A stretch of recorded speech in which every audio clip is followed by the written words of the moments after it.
Bem-vindos aos 10 anos de Observador. Nascemos há 10 e a rádio há 5.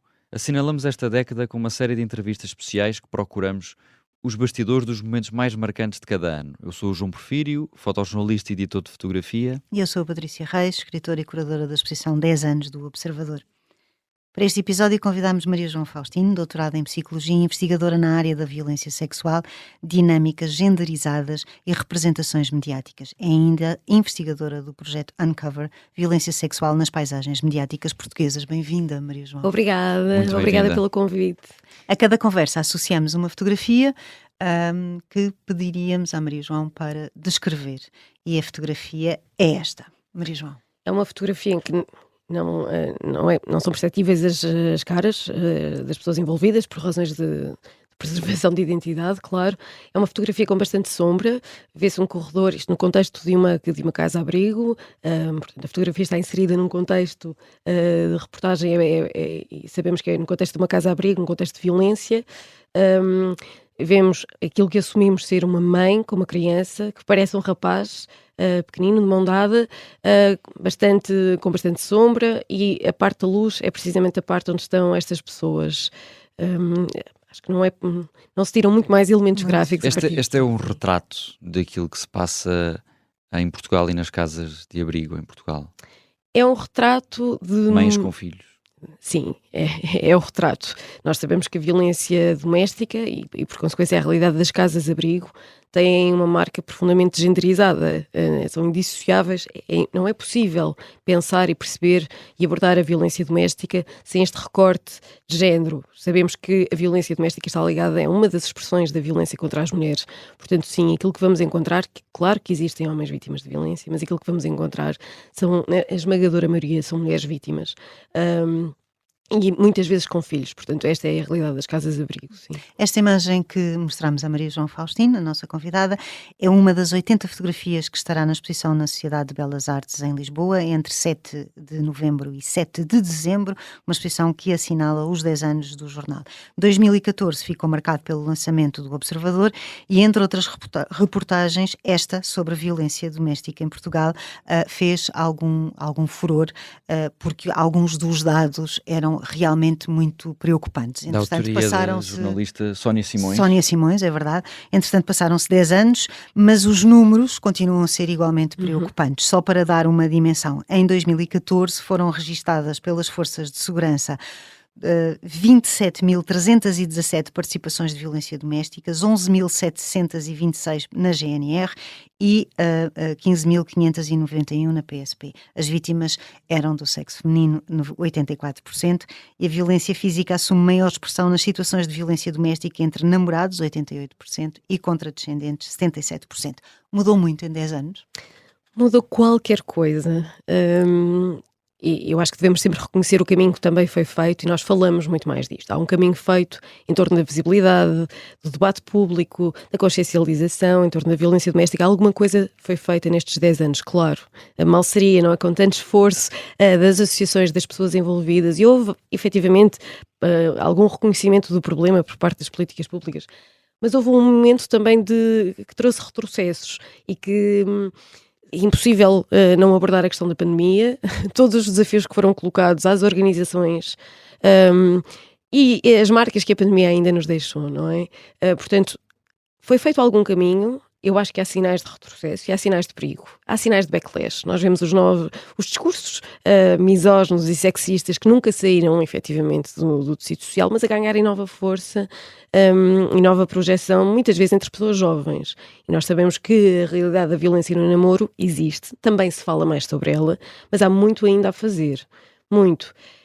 Sobre o caminho que foi feito e o caminho que falta percorrer, eu acho que nós falamos muito mais de violência doméstica, começámos a falar mais sobre violência sexual nos últimos anos, também acho que houve conquistas a assinalar, mas nós ainda temos muita dificuldade em falar sobre a articulação das duas coisas, por exemplo. Porque há uma distinção entre violência doméstica e violência sexual. Queres falar sobre isso? Sim, com todo o gosto. A violência sexual e da maneira como está tipificada envolve, na legislação portuguesa, envolve outras formas de violência que não sexual. Pode envolver violência sexual, mas nós associamos muito a violência doméstica à violência física, aos maus tratos físicos. E Reconhecemos, psicológico, e- já agora. mas reconhecemos, era o que ia dizer, reconhecemos menos a violência psicológica, reconhecemos ainda menos a violência financeira. ah, e temos ainda muita dificuldade em falar sobre a violência sexual no contexto da intimidade. De um casamento. Do casamento ou, Namoro. Uma relação. ou nas relações de namoro, românticas e de intimidade. Aqui ainda há um grande caminho a fazer. A ideia de que é um estranho, que a violência sexual é cometida por estranhos, por pessoas que nós conhecemos muito mal e que identificamos como perigosas. Este é um mito que ainda é muito persistente. Reconhecer que a violência sexual no contexto do namoro, do casamento, é muito persistente e isto ainda é um desafio para o debate público e aqui ainda há muito a fazer. E queria Esse só deixar... debate público tem espaço onde, por exemplo? Nós temos, depois do Me Too, construído caminhos e há bons sinais, há trabalhos jornalísticos excelentes que têm contribuído para a visibilidade do Pelo menos problema. para uma maior consciencialização. Sim, tem, mas eu sei que também são pessoas, às vezes são ilhas, não é? São pessoas que estão particularmente investidas nestes temas e parece que não há ainda um grande compromisso generalizado. Há bons exemplos, há muito bons exemplos, mas não há assim tantos exemplos tão bons, não é? Nós ainda temos algum caminho a fazer. Mas na questão da violência doméstica, o que é que mudou em 10 anos? Eu acho que nós temos e agora que neste contexto do Orçamento de Estado, não é? Nós temos de reconhecer que as associações que dão respostas efetivas todos os dias, que é uma responsabilidade coletiva e é uma responsabilidade do Estado, que é assumida pelas organizações. Estas organizações estão a lutar pela sobrevivência. Porque não têm financiamento. Porque não têm é? financiamentos, muitas vezes, e porque têm financiamentos a prazo. Portanto, a resposta passa por aqui. Nós não podemos só falar do problema sem depois ter meios de resposta efetivas, as casas-abrigo, tudo isso. Eu ouço muitas vezes relatos de pessoas que estão no terreno, no trabalho, com vítimas diárias. Como é que se pode fazer um bom trabalho e um trabalho de continuidade se nós estamos sempre na iminência de ficar sem financiamento? E como é que podemos fazer um bom trabalho quando, perante uma vítima, não temos grande capacidade de lhe propor alternativas porque não temos como a apoiar financeiramente? Isso também é uma realidade. não é? Exatamente. E que a resposta passa necessariamente por aí. As pessoas poderem ter projetos alternativos de E vida autonomia financeira. e autonomia financeira, portanto, havendo dependência financeira, é muito difícil que haja um projeto de reconstrução e de emancipação e de autonomia. Claro, é questão de classe e questão de autonomia Portanto, financeira. acaba por ser uma pescadinha de rabo na boca. Completamente. Este é um debate que tem mesmo de ser feito, e mais do que um debate, eu acho que é uma exigência que nós temos de fazer, que as associações tenham meios, sejam dotadas de meios e de estruturas para dar resposta efetiva todos os dias a um problema que todos os dias acontece, que todos os dias se põe. Mas esse debate, por exemplo, as associações fazem muito esse trabalho e têm, fazem conferências, colóquios, conversas, mesas redondas, tudo o que possamos imaginar para alertar as pessoas que todas essas descrições que fez do tipo de violência que muita gente não sabe, desde a financeira à sexual à doméstica, onde é que essas conversas, esses fóruns deveriam ter lugar e ainda não têm? Nas escolas, nas universidades, na própria Assembleia da República, dentro do governo, onde nas forças de segurança. As forças de segurança deviam ter umas conferências, umas conversas, um tipo de formação especializado. Sei que as há, naturalmente, a GNR, a PSP e mesmo a PJ têm, mas é uma percentagem muito pequena de inspectores, uma percentagem muito pequena de agentes e de militares Também da é uma GNR. grande iliteracia, não é? É uma grande iliteracia, não só na população em geral, mas naturalmente também nos nossos deputados, nos nossos políticos, nas nossas forças de segurança. Onde é que esses fóruns deveriam ter mais lugar, digamos assim? Obrigada pela pergunta, porque é uma pergunta muito importante. Nós temos mesmo de exigir formação adequada para as forças policiais, para magistradas e magistrados que reproduzem tantas vezes tantos mitos sobre a violência doméstica, sobre a violência sexual. Há trabalhos excelentes. Na academia eu acho que esse contributo acontece e é muito importante, mas às vezes o diálogo com a sociedade civil e sobretudo com agentes, todo o tipo de agentes que lida com vítimas, às vezes falha um bocadinho, não é? Esta produção académica às vezes não dialoga o suficiente com quem efetivamente está no terreno e tem impacto. As forças policiais são absolutamente essenciais. Formação adequada e continuada. Não pode ser apenas uma percentagem que tem acesso a esta informação e este tipo de formação contínua, mas tem de ser uma coisa alargada e tem de ser uma coisa continuada no tempo, tem de ser formação adequada. E este trabalho em rede, nós sabemos que só trabalhando em rede nas questões da violência é que vamos chegar a algum lado, e ainda há uma grande desarticulação.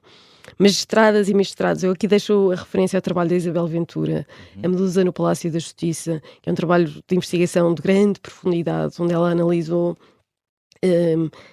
muitas das decisões judiciais, teve entrevistas com magistradas e magistrados e analisou acórdãos, fez um trabalho também de investigação sobre a lei e concluiu, e esse é um trabalho de excelência que tem de ser aproveitado, concluiu que existem muitos mitos ainda sobre o que é uma vítima, sobre o que é uma violação. Portanto, nem estamos claros ao nível dos conceitos, dos diferentes conceitos. Não estamos. A reprodução de mitos da violação, os chamados mitos da violação por quem aplica a lei, ela encontrou coisas, nós temos muito o exemplo do Neto Moura, que foi muito discutido. Muitas vezes as decisões da mulher adulta, precisamente, e a referência ao contexto bíblico para justificar esta censura histórica que ele dizia, ele dizia inclusivamente que são as mulheres honestas, as primeiras a julgar as mulheres adúlteras, não é? Esta decisão em particular causou um grande debate público, felizmente, e causou reações muito viscerais, mas o trabalho da Isabel, juntamente com outros trabalhos, o que mostram é que muitas destas decisões são mais subtis na argumentação, mas não é uma exceção, como nós gostaríamos de pensar. O Neto Moura não é uma exceção ao sistema, não é uma exceção ao quadro mental portanto, mais temos comum. o preconceito e o moralismo instalado, e temos Sexismo, referências judaico-cristãs, um legado judaico-cristão forte, muito forte, esse legado, e portanto ideias feitas, preconceitos. Muitos preconceitos, muitos preconceitos sexistas. E há um legado, como tu disseste, Patrícia, muito bem, judaico-cristão, e também existem características sociais de um país muito pequeno, muito conservador, com um legado de uma ditadura do qual ainda não nos livramos, não é? Portanto, nós gostamos de pensar que as pessoas, os jornalistas são neutros, que os magistrados são neutros, são pessoas acima. Não, nós partilhamos todos da mesma cultura, vivemos todos na mesma cultura, portanto reproduzimos, seja nas relações, seja nas decisões judiciais. Não há imparcialidade. Não há imparcialidade. Não João, imaginemos um cenário deste género. Uma mulher é vítima de violência doméstica e o julgamento inicia-se. A juiz é uma mulher. Existe duas possibilidades, um juiz homem e um juiz mulher. A decisão será certamente diferente se for uma mulher a julgar aquele homem que que exerceu violência doméstica contra aquela mulher do que se for uma mulher. Não é necessariamente Não diferente. É necessariamente não, e nós sabemos isso. Não é necessariamente diferente. Aliás, nós temos exemplos concretos de mulheres juízas. Lembram-se certamente do caso do psiquiatra que violou uma paciente grávida de 8 meses, penso que em 2012. Havia uma mulher juíza, portanto não é necessário e não é necessariamente diferente, e também existem trabalhos bons feitos sobre isso, porque também eu acho que seria ingênuo pensar que as mulheres não reproduzem sexismo, não reproduzem quadros mentais machistas, se eles são o comum. As mulheres são socializadas na mesma cultura, portanto nós reproduzimos também machismo. Aliás, a prova disso é aquilo que falou no início dos movimentos, que cada vez se vê mais na negação da violência doméstica, da negação de que a mulher é igual ao homem. Portanto, isso... Existem muitos desses a ganhar expressão entre pessoas jovens, o que é bastante preocupante.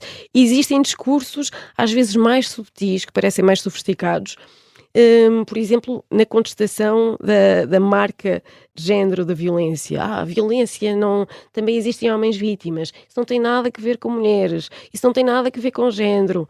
Violência doméstica não tem nada a ver com género. Tem, nós sabemos. Prova disso, Prova disso. João, deixa-me só interromper para dizer uma coisa, antes que nós também estamos próximos do intervalo. Sobre estas questões está neste momento uma peça no Teatro Maria Matos, uma peça encenada pelo Tiago Guedes, com uma versão portuguesa de um texto da Suzy Miller, chama-se À Primeira Vista, tem Margarida Villanova a fazer um monólogo inacreditável, extraordinário, e é exatamente sobre isto, como é que uma mulher, advogada de defesa de agressores sexuais, de repente é agredida sexualmente, processa o agressor e como é que de repente vê o sistema no qual ela acreditou uma vida inteira que se vira contra ela. E é incrível, custa 20 euros. Dura 1h30 e é uma peça maravilhosa, portanto, por favor, recomendo corram também ao Teatro Ela é Maria Matos. Ela é fenomenal. Uma interpretação fenomenal e uma peça extraordinária. Pensar, não é? Muito, pensar. muito. Bom, desculpa ter interrompido, João. Não, é uma super referência porque é mesmo muito boa, vale a pena. E prova disso, que Maria João estava a dizer que a violência de facto tem a ver com o género. Em 2023 morreram 22 pessoas no contexto de violência doméstica, 17 mulheres, 2 crianças e 3 homens. Em 2022, 28 homicídios, 24 mulheres e 4 crianças. Portanto, em 2 anos morreram apenas, e qualquer uma que fosse seria muita, claro. Mas 3 homens em comparação para 17 mulheres. Claro que a violência doméstica tem a ver com o género. E não só... aí nós temos acesso estamos a falar, às claro, vítimas. aos números extremos, não é? Extremos. Homicídios de crianças, homens e mulheres. Claro, felizmente, muitas das violências que são exercidas contra pessoas não têm como consequência homicídio. E aqui estamos só a falar dos números gordos. Da ponta do iceberg. Exato. Claro. Sim. Claro que tem a ver com o género. Claro que tem, claro que é uma expressão, tem uma expressão genderizada, é uma expressão da violência contra as mulheres e é uma expressão da violência machista. É a expressão última da violência machista. Mas isso é só uma parte, isso é só uma dimensão do problema. Falta saber quem são os perpetradores. Quem são os assassinos dessas mulheres, crianças e desses homens. Claro. Muito provavelmente seriam todos homens. Eu não tenho os dados de cor, mas muito provavelmente seriam homens. Não é possível perceber a violência doméstica e a violência sexual sem perceber a violência machista, as dinâmicas de género. Não é só uma questão estatística, é perceber qual é a raiz de fundo. E a raiz de fundo é uma sociedade patriarcal que trata as mulheres e os homens de forma muito diferente, que dá a mulheres e homens poderes muito diferentes, e nós temos uma cultura, e gostamos de pensar que já estamos muito longe disso, que as leis foram... Mas pensamos, o Estado Novo e a distinção entre mulheres e homens e toda a menorização das mulheres é um legado muito recente. Há muito caminho, há muito trabalho a fazer. Haverá solução para a violência doméstica? Tem de haver. Nós sabemos, nós não podemos aceitar que isto seja uma inevitabilidade, não é. Nós sabemos que tem de haver, temos de acreditar e acreditamos e sabemos que há solução. Muito provavelmente não vai ser se calhar no nosso tempo de vida, não vai ser num futuro tão próximo, porque erradicar a violência doméstica implica erradicar algumas das estruturas basilares da sociedade ainda hoje, e isso vai levar muito tempo. Há bocadinho, João, referias a questão da educação e falámos só das polícias e da magistratura, mas a educação tem de começar, a educação para estes temas, a educação para a sexualidade, a educação para a cidadania, a educação para a liberdade, claro. A educação para a liberdade.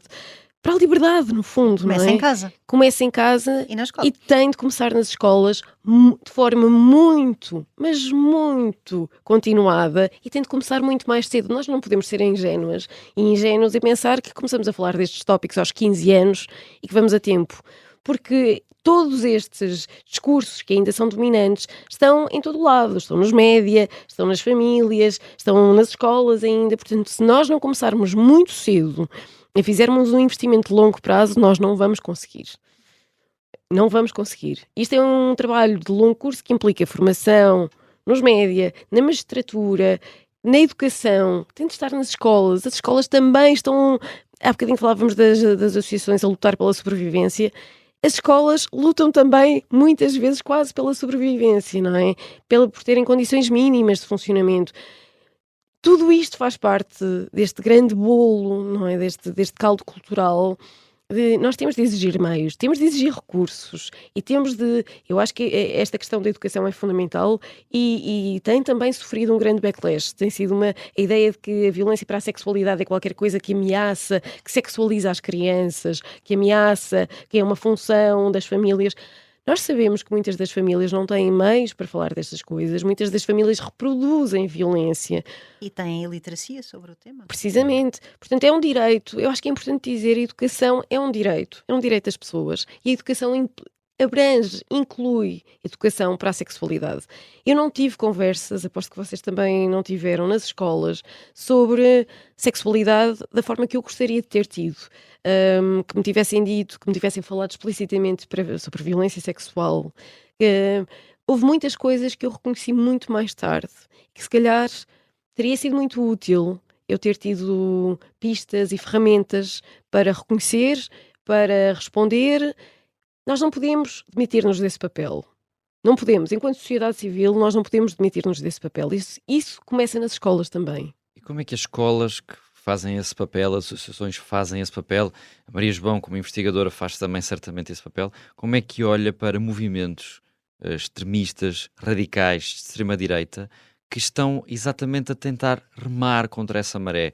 Vemos, por exemplo, o grupo Habeas Corpus, que é contra, nega a igualdade de género, nega a homossexualidade, nega todo o tipo de liberdade que a Maria João falava logo no início. Como é que estes movimentos, sabemos nós que são muito minoritários em relação a toda... Minoritários, mas bem financiados. Sim. Exato, mas em comparação a todo o país são muito pequenos, mas que têm, como vemos, França, Itália, Alemanha, há uma grande probabilidade e há um grande espaço para este tipo de grupos crescerem. Como é que associações, a própria Maria João e os seus colegas enquanto investigadores olham para estes grupos que tentam remar contra esta maré toda de Portugal está a mudar para melhor? Eu vejo, e sei que não estou sozinha, com muita preocupação. Com muita preocupação. Também seria estranho se nós não acompanhássemos a tendência, não é, de crescimento da extrema-direita no contexto europeu. Durante muito tempo acho que pensámos que éramos uma exceção feliz. Vejo com muita preocupação. Eles são, de facto, um grupo pequeno, mas como diz a Patrícia, nós temos de pensar. Há muitos outros. São bem organizados, conseguem muito espaço mediático. São muito bem organizados nas redes sociais, utilizam muito bem as redes sociais, chegam sobretudo a muitos jovens. A muitos jovens, sim, claro. E mais do que um grupo específico ao outro, eu acho que temos de pensar como os grupos, o backlash, não é? A que assistimos, os grupos. Nós pensamos que os incel são ali uma coisa, uma franja muito minoritária, muito extrema, assim uns tipos que vivem no sótão, às vezes é a caricatura que se faz, não é? Que vivem assim num sótão, não saem de casa. A cultura dos incel, da manosfera, da misoginia online organizada é tremenda, é enorme. Pensar que em Portugal estamos imunes a isso, à misoginia online, à expressão organizada muitas vezes, não é? Teve imenso peso, imensa influência na cultura política dos Estados Unidos recente. Portanto, pensar que aqui estaríamos fora dessas influências e dessa maré de misoginia organizada. Não é? É só tapar os olhos e não tapar querer os ver. olhos. É só tapar os olhos, mas eu acho que temos de ter uma conversa muito séria porque querem ameaçar direitos que nós tomamos como garantidos. Nós ouvimos agora de forma aparentemente mais despoderada coisas que eu não me lembro de ouvir num registro público tão abertamente, com tanto orgulho, não é? Elas sempre estiveram lá, mas dizer à boca cheia e sem medo de represálias coisas tão sexistas sobre o papel das mulheres e o volta para a cozinha, isto no contexto digital ganhou ali novo fôlego, não é? E a ideia de a percepção de impunidade que o online também gera, muitas destas coisas têm de ser lidas também no contexto da cultura digital, como nós não lhes respondemos ainda, não é? Tu tens um trabalho feito na área mediática, tu tens essa preocupação de acompanhar como é que nós divulgamos informação.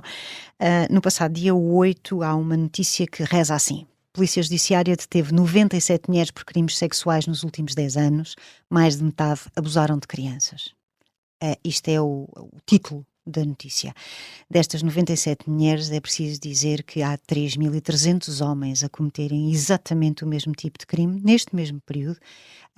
E a minha pergunta é, este enfoque nas mulheres, para dar um título a esta notícia, é o quê? É clickbait. Não tem outro nome, isso é claramente o choque mediático. E, portanto, se fossem 3.300 homens foram presos pela Polícia Judiciária por agressões sexuais, era mais acomodável. É isso? A questão é que isso não traria atenção, não seria choque, não é? Não seria choque. Nós estamos já é tão rotina ver números sobre violência cometida por homens, não é? Que pegar nesse gancho até podia ser interessante, mas esse título desvirtua completamente logo a abordagem. Nós sabemos que muitas pessoas ficam pelos títulos e não leem depois as notícias. Isso circula, isso cumpre uma função, não é? Haha, também há mulheres agressoras, como se isto fosse uma novidade, não é? Mas pegar nesse número, dar-lhe a expressão, protagonismo na notícia, não é? Quando isso é uma fatia pequena da realidade e da realidade que a própria notícia espalha, eu acho que temos de questionar exatamente porque é que essa informação foi selecionada para título, não é? Que função é que isso cumpre? Como é que é aproveitada? Porque é que o destaque é dado a uma... à exceção e não à regra, não é? E sabemos como é que esses títulos são aproveitados, não é? Sabemos como é que são lidos e sabemos o efeito. Estamos a falar sobre violência doméstica, estamos de nos a focar no ano 2014, uma fotografia que vai estar na exposição do Observador, 10 anos Observador, que vai estar patente de 7 de novembro a 7 de dezembro na Sociedade de Belas Artes em Lisboa. E por estarmos a falar de violência doméstica, eu acho que também nos cabe a nós, enquanto jornalistas, e assim investigadora Maria João, enquanto investigadora deste tema, deixar um apelo. Quem nos está a ouvir, se alguém é vítima ou sabe de alguém que é vítima de violência doméstica, precisa de ajuda, há uma linha de apoio anónima, basta enviar um SMS para o 3060 ou ligar durante 24 horas por dia, 7 dias por semana, para 800 202 148. Esta linha é gratuita, como disse, 7 dias por semana, 24 horas por dia. E é nacional. E é nacional, e relembro que a violência doméstica é um crime público. Não é necessário que a vítima seja ela própria a fazer queixa do agressor ou da agressora, naturalmente. Nós, enquanto vizinhos, enquanto amigos, enquanto conhecidos, familiares, temos a obrigação legal de denunciar estes ou estas agressoras. É verdade. Maria João Faustino é a nossa investigadora, a nossa convidada para este podcast. Nós começámos por ver uma fotografia de uma reportagem que saiu no Observador, no ano do lançamento do Observador, em 2014, e é uma fotografia de uma casa refúgio. Existem muitas, falámos já sobre financiamento. A minha pergunta é outra, que é uma mulher que passe por uma casa, porque a maioria são mulheres, uma mulher que passe por uma casa de refúgio, que futuro é que tem? As associações trabalham para que seja reconstruído, para que esse futuro seja garantido. Para que esse futuro exista, primeiro, para que esse futuro exista e que seja um futuro feliz e seja um futuro livre de violência. Isto é sempre feito com as mulheres que foram vítimas. Não cabe a ninguém de fora vir criar um projeto de vida e impô-lo. Portanto, este trabalho é sempre feito com as vítimas, no empoderamento das vítimas, no empoderamento das sobreviventes, para que elas encontrem e construam o seu próprio projeto livres de violência. Isto, muitas vezes, é difícil, não é? Muitas vezes. Cortar o ciclo da violência, nós temos muito ainda a ideia de, mas porquê é que ela não sai? Porquê é que ela levou tanto tempo a sair? Há muita culpa, há vergonha, há a ideia de não merecimento. Claro. Há a destruição, muitas vezes, do círculo social, da confiança da pessoa, subjugação e violência psicológica são formas muito... uma destruição total, destruição total da autonomia, da autoestima. Portanto, são processos que às vezes levam muito tempo e são processos muito demorados e difíceis muitas vezes. Muitas vezes acompanhados de uma vítima, pode ser indireta ou direta, que é uma criança. raramente queremos muito falar sobre estas crianças, não é? Absolutamente verdade. E o que tu disseste é muito importante, Patrícia, porque nós, o reconhecimento de que não existem vítimas indiretas, as crianças em situação, em contexto de violência doméstica e familiar, não são vítimas indiretas. Nunca. Nunca. Nós costumamos olhar para as crianças ali Eles como... ouvem tudo, veem tudo. E sentem são tudo. vítimas, sentem tudo, e não é possível crescer. Este direito a ter uma infância em liberdade e em segurança não é possível numa estrutura familiar. Onde a violência é rei e Claro. senhor, não é? Portanto, não há vítimas indiretas. Não há esta coisa de que são testemunhas. Nós tentamos olhar para as crianças de uma forma como se elas fossem ali um acessório. Óculo que estava dentro de casa e que até serve Mas para também é uma ajudar. maneira de desvalorizarmos essa responsabilidade que deveríamos ter perante elas, não é? Precisamente. Cada vez se fala mais em determinados círculos sobre a proteção das crianças, mas nós, no debate público mais amplo, muito raramente falamos desta questão que é a questão essencial, é uma questão essencial. Como é que asseguramos a liberdade das crianças, a dignidade das crianças, não as tratando como ali quase um acrescento, não é? Um dano colateral, um apêndice. Como é que construímos estes projetos também com as crianças envolvidas, mas sobretudo sublinhar que não são nunca vítimas indiretas.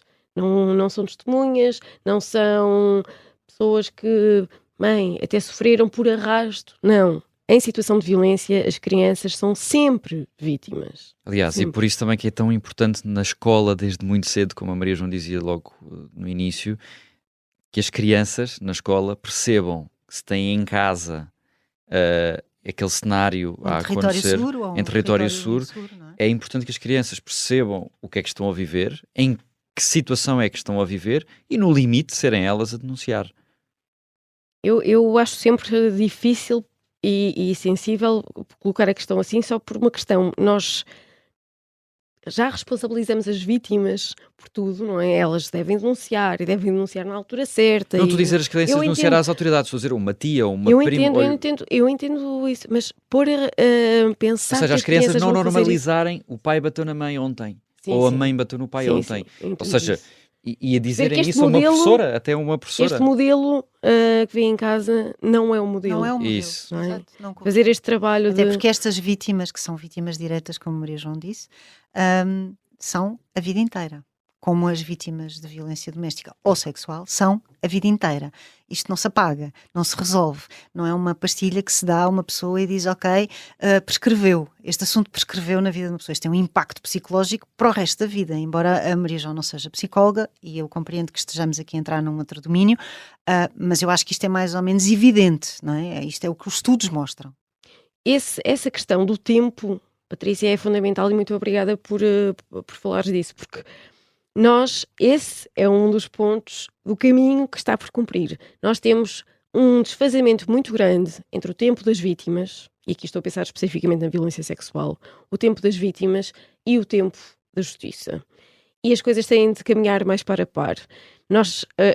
Recentemente foi alargado para 1 ano, durante muito tempo, depois de uma violação, tínhamos 6 meses para apresentar queixa. 1 ano continua a não ser nada. Estamos ainda aqui a pedir esmolas numa questão fundamental de direitos das pessoas. 1 ano, então 6 meses, é quase um insulto. Esperar que as pessoas façam o seu processo, que muitas vezes passa por ultrapassar culpa, a interiorização da culpa, a culpabilização das vítimas. E ainda hoje, apesar de todo este debate que tem acontecido, é ainda hoje muito, muito, muito vivo e muito flagrante. Pensar que as pessoas vão fazer um processo, muitas vezes de reconhecer que foram vítimas, não é? De reconhecer, de identificar, de estarem fortalecidas para partilhar, sabendo ou antecipando que muitas vezes vão ser julgadas por isso, e com todos os sinais de descredibilização das vítimas, até pelo próprio sistema judicial, que em 6 meses ou num ano isto é tempo suficiente. Não é. Nós sabemos que não é. Portanto, aqui acho que há muito trabalho a fazer e que tem de ser exigido. Não é razoável e não é um sinal e um testemunho de respeito pelas vítimas ter um ano para fazer uma denúncia. Não é? Estes processos são muito mais lentos, muitas vezes. Claro que há pessoas, claro que há vítimas que reportam logo e que Tem fazem essa denúncias. capacidade. Mas este é um comportamento que nós esperamos. Parece que há um manual da boa vítima, não é? Que tem de ser cumprido. Uma pessoa tem de ser vítima por uma pessoa que não conhece, uma mulher tem de ser vítima por um homem que não conheceu na rua, depois vai imediatamente à polícia. Este é o cenário que nós imaginamos como o cenário da violação credível, não é? Vai logo à polícia, faz logo queixa, e há marcas físicas, e ela deve ter resistido. A maioria das situações... Não é assim. Não é assim. Não é assim. Então, vergonha, culpa, estigma, culpabilização. Nós falávamos há bocadinho da violência na intimidade, que foi durante muito tempo um tabu, não é?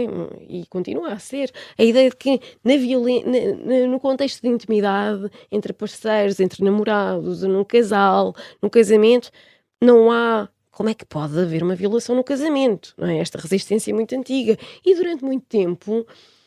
havia a chamada exceção marital, não é? Que não era sequer legalmente em muitos contextos reconhecido, e continua a ser, em outros contextos não era reconhecido, e não é reconhecido muitas vezes, que no contexto do casamento haja situações de violação, de coação sexual, é muito normalizada. Portanto, muitas vezes reconhecer estes padrões de violência no contexto de intimidade leva muito tempo e exige muito esforço. Portanto, pensar que num ano todas as pessoas vão fazer as denúncias é completamente irrealista. O nosso tempo foi-se, voou. Maria João Faustina é doutorada em Psicologia e investigadora na área da violência sexual, dinâmicas genderizadas e representações mediáticas. É ainda investigadora do projeto Uncover, Violência Sexual nas Paisagens Mediáticas Portuguesas, e coautora de Um Segredo Muito Público, Me Too, Assédio Sexual em Portugal, juntamente com Silvia Roque, Rita Santos e Júlia Garraio. Um livro que acabou de sair. Eu sou a Patrícia Reis e aqui ao meu lado... Eu sou o João Porfírio, fotojornalista e editor do Observador, e a Patrícia é a curadora da exposição do Observador, que vai estar na Sociedade de Belas Artes de 7 de novembro a 7 de dezembro. Estão todos convidados. Para a semana teremos um outro episódio do podcast e falaremos do ano de 2015. Muito obrigada, Maria João Faustina. Obrigada.